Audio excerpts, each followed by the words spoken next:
Okay, so what I've bought here is a 3-man hoop tent. Because we're going to go backpacking, bike packing with this tent, we want them as going to be lighter.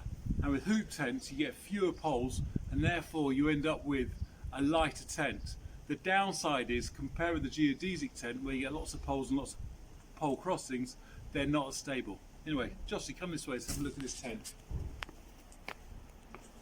What we have is a polyester ripstop material. Polyester is good because it's UV retardant, and therefore the tent is going to last longer, I hope.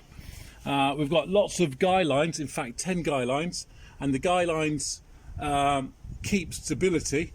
We've got these reflective touches here, which are good, so people won't hopefully walk into your tent at night time. We've got these tensioners onto the poles, onto the pegs, which means I can sort of just snag in the tent at the end. And have a look round here, come round here. You notice we've got a little red tab there and a little blue tab there, and that's because the poles are colour coded, so it means it's really easy for me to put the right pole in the right sleeve. The sleeves are continuous, which means that they don't snag, and when I'm pushing the sleeve through, it doesn't have to be re-threaded at any one point.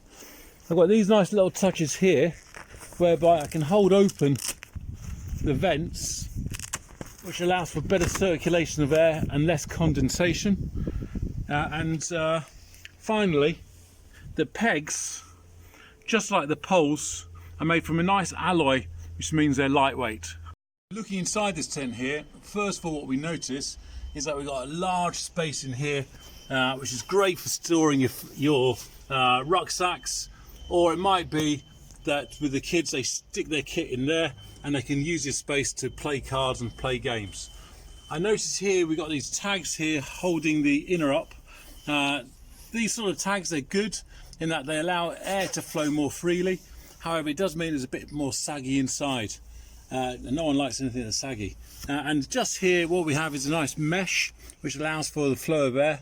I prefer it though if that mesh would continue all the way down till we had the whole door.